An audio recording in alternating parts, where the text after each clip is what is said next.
मादा बिच्छू अपने जन्मे हुए बच्चों को अपनी पीठ पे लेकर क्यों घूमती है, लेकिन वही बच्चे अपनी मां को ही क्यों खाने लगते हैं? मादा बिच्छू अपने बच्चों के लिए खुद का बलिदान क्यों देती है? चलिए जानते हैं मादा बिच्छू की यह अजीबो-गरीब प्रक्रिया के बारे में। सबसे पहले जानिए मादा और नर बिच्छू के अनोखी प्रजनन प्रक्रिया के बारे में। बिच्छुओं की प्रजनन प्रक्रिया अद्वितीय और रहस्यमयी होती है, क्योंकि बिच्छू अंडे नहीं देते, बल्कि वे डायरेक्ट बच्चों को जन्म देते हैं।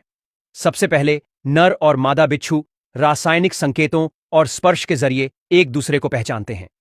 जब नर को मादा मिलती है तो नर अपने आगे के चिमटे से मादा के चिमटे को पकड़ लेता है और एक प्रजनन नृत्य शुरू करता है। इस नृत्य के दौरान नर और मादा एक दूसरे को खींचते और धकेलते हुए आगे पीछे और गोल गोल घूमते हैं, जिससे यह नृत्य बहुत आकर्षक और अनोखा लगता है। बिच्छू के इस नृत्य का मुख्य उद्देश्य ऐसी जगह ढूंढना होता है जहां नर बिच्छू अपना शुक्राणु कैप्सूल छोड़ सके।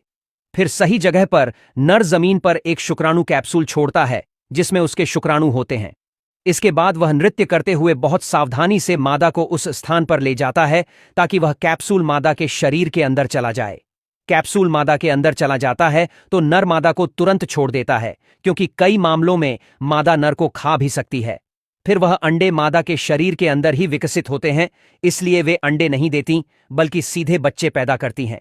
जब शिशु बिच्छू का विकास पूरा हो जाता है तब मादा उन्हें एक एक करके जन्म देती है।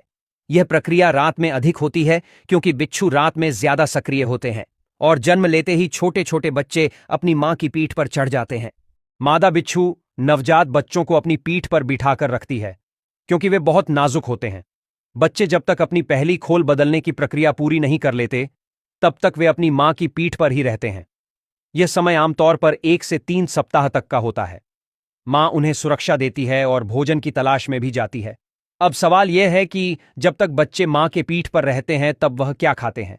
तो इसके 2 जवाब हैं। नंबर 1, कुछ संशोधन में पता चला है कि मादा बिच्छू अपने शरीर से एक विशेष पोषक पदार्थ छोड़ सकती है, जिसे बच्चे अपनी त्वचा के माध्यम से या सीधे अवशोषित कर सकते हैं।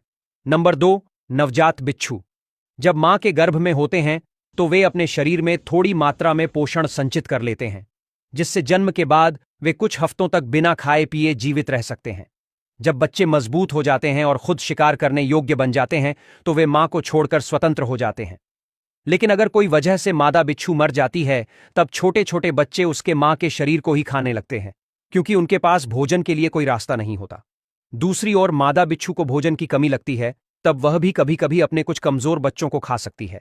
यह व्यवहार जीवों में नेचुरल सिलेक्शन का हिस्सा होता है, जिसमें केवल सबसे मजबूत बच्चे ही जीवित रहते हैं।